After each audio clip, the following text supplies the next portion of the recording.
రాజకీయ నేతల ప్రవర్తనపై ఆంధ్రప్రదేశ్ శాసన సభాపతి అయ్యన్న పాత్రుడు ఆవేదన వ్యక్తం చేశారు.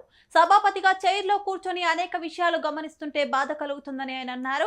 కొంతమంది నాయకులు television, social media, press meet లో ప్రజాస్వామ్యానికి విరుద్ధంగా సినీ డైలాగుల తరహాలో మాట్లాడుతున్నారని ఆయన విమర్శించారు.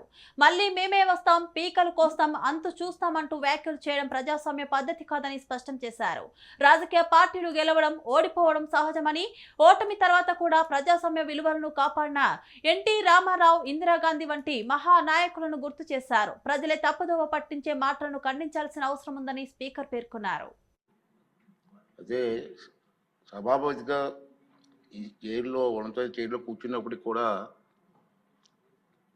సభాపతిగా నాకు కూడా అనేక విషయాలు చూస్తుంటే ఆవేదన కలుగుతుంది.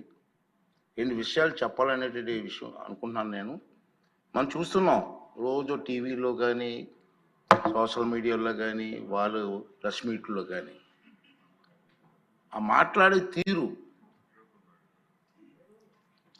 ఏమిటండి అర్థం కాదు.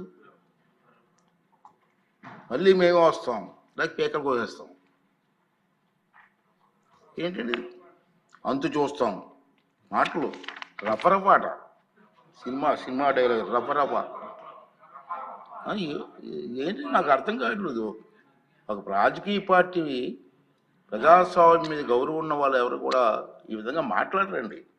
ఉంటే రాజకీయాల్లో రామారావు గారి దగ్గర నుంచి రాజకీయాల్లో ఉన్నాం. ఒకటి చెప్తాను నేను, రాజకీయ పార్టీలు అన్న తర్వాత ప్రజాస్వామ్యంలో ఓడుతూ ఉంటాం, గెలుస్తూ ఉంటాం.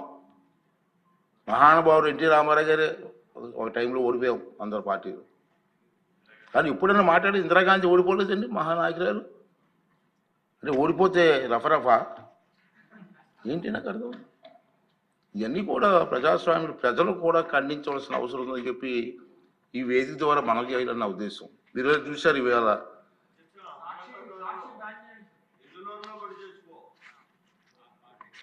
అంటే నేనేమంటానంటే నేను మీలా విమర్శించకూడదు కాబట్టి కొంచెం వస్తుంది, ఆవేశం వస్తుంది, కానీ కంట్రోల్ చేసుకుని మాట్లాడాల్సి వస్తుంది.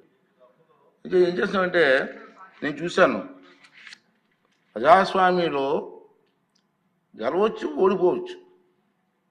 రాష్ట్ర అభివృద్ధిని దృష్టిలో పెట్టుకొని అందరు నాయకులు ముందుకు వెళ్ళాలి తప్పించి ఇష్టం వచ్చి మాట్లాడాలండి. సరే లాస్ట్ టైం గెలిచావు, ఏం చేసావు, రాష్ట్రాన్ని సర్వనాశనం చేశారు. మనం కళ్ళారా చూసాం, ప్రజలు కళ్ళారా చూశారు, అందుకే మన బుద్ధి చెప్పారు. ఇప్పుడు ఏం చేయాలి, నీ డ్యూటీ ఏంటి? అది ప్రతిపక్షంగా